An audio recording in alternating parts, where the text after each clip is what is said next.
ABC Steve here, FlipSideCT. Thanks for joining me. And I've been real busy, just focused on the New York Yankees. Those of you into sports know why I've been watching them. And I happened to go lucky enough to get tickets for the fourth game against Cleveland and with my son. And that's just a fun thing to do with my 23-year-old, to go out there and spend time with him, watch a game, high-five each other, and enjoy the time. I don't want to get too much into sports, but I'm just saying I've just been busy with that, and I got some time to look ahead to for the Astros. Giants, that's another story. New York Giants football, another story. And I got a couple albums here, and I'm going to first let you try to guess this first album just by hearing some isolated tracks and see who you can make out who it is. I know some of you will get it, some of you won't, and you should better know this album.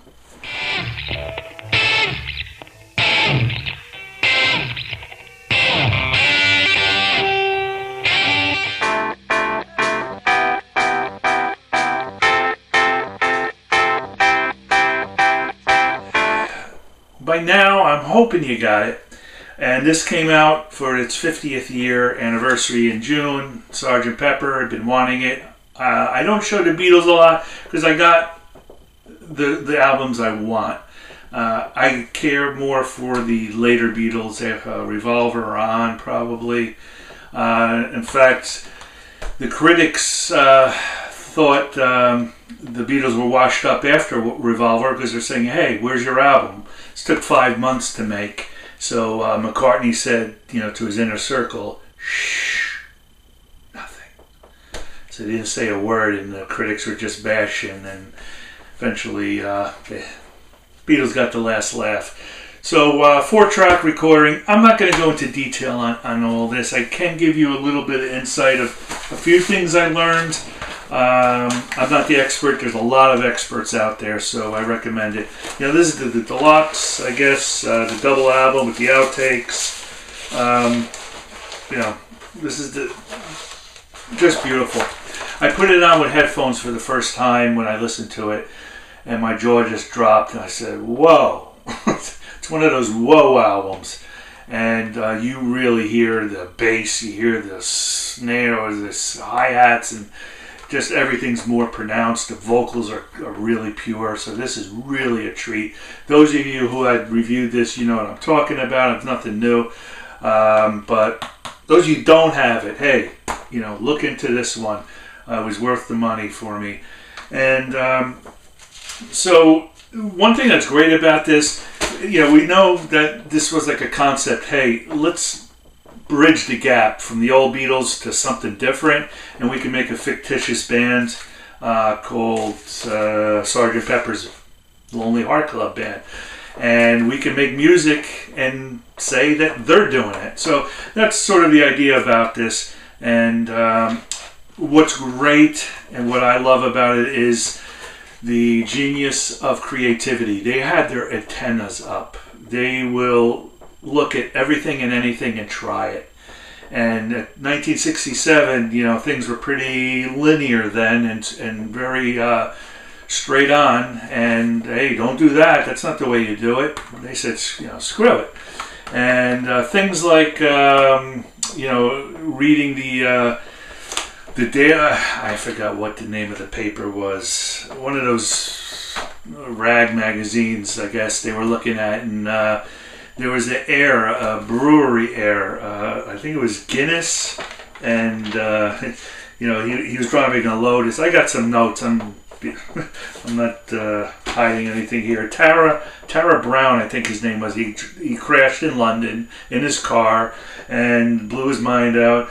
And that was in '66, I believe. And then on the next page was the 4,000 holes in Blackburn, Lancashire. So there was, right in the trash magazine, and they wrote it down. So it's just, McCartney could slip and write a song, beautiful song. So they were just out of the box. They had, drugs going on and, thinking in linear, but they were really, really hard working on here. There's a lot of stories. One thing I learned about is, you hear a lot of different sounds on the album, a lot of little noises in between. So when they had the 4-track tape, they would splice it and they would cut it with brass scissors because that, the magnetized, it wouldn't ruin the tape.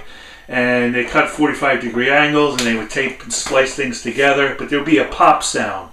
So they basically put some of these extracurricular sounds over it to cover the pops.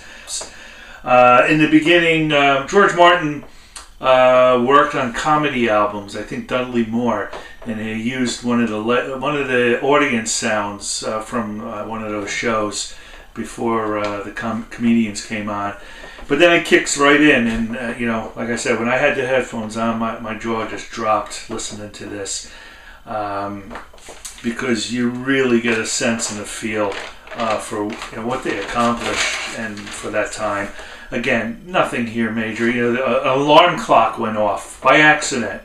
You heard that, and they used it. Took a risk. Why not? Put it in. You got to think back to that time, and that's what it's about. 1967. Let's just do something different. I'm just blown away with it. They did mono, and this is stereo. I prefer the stereo sounds. Just me. Back in '67, stereos were not popular at all, and that's why they just went with the mono. That's what I got. Hey, if you don't have it, I guess the point of me really talking about this is, get this. It's a must-have. You appreciate the Beatles. Something good to turn somebody onto it. It was, younger folks to get into the Beatles. It's like mind-blowing. Okay, so Vegas. I went to Vegas. I mentioned that. I went to one store. Couldn't go to any other stores. I just didn't have time. I was actually there the week before the big episode happened, and I was near that venue. I walked in front of that venue, of course not knowing what that was going to mean. But anyway, I walked to a store.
So the stores are starting to, of course, look the same. I don't see much creativity happening, and it's disappointing sometimes when you walk in the store and it's just blah. No creativity from an owner. They try sometimes.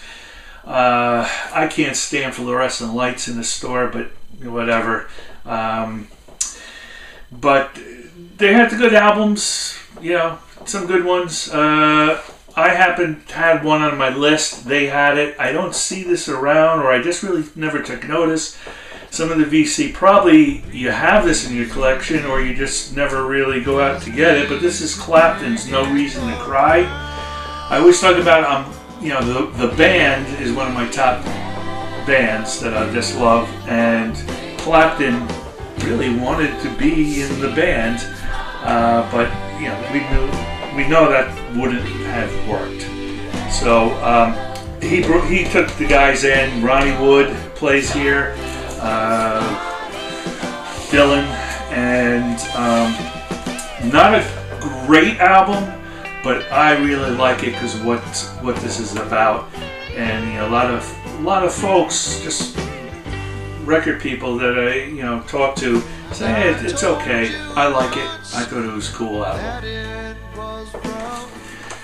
Okay, and my last one is a thank to Vinyl Richie. He recommended, Neil Young Archives. He recommended this one from 2006, Fillmore, with Crazy Horse, and this is wonderful. I've been looking at these archives and getting things. A lot of Neil. I still got a few to catch up on, but they were on tour. They stopped here for 2 days. Miles Davis warmed up with them. Another story. You can look that up, what Miles thought. But this is just wonderful jamming music. They are just on and kicking some serious ass. Just some information. Danny Whitten on here. They're just so in tune. 71, they were peak. The Allmans were peaking in 71. If you listen to anything from them, Dead, whatever. But this album is really cool. Neil is on fire. People really give him a thumbs down with guitar playing. You listen to this, it'll change your mind. Maybe it won't, but I just love this jamming and how the band is on. Wondering is on here. The song Wondering. So this is the early version of it, and I do recommend this for you Neil fans. Some of you not so much Neil fans, maybe not. Give it a listen. That's all I got. I got some a show I went to. I got some cool finds. I'll show that, and we'll see where we go. Thank you all. Appreciate everything you're watching, taking your time, and again, I hope you learned something, you enjoyed it, smiled, or nodded your head yes. That's cool. All right, talk to you soon. Bye-bye, VC.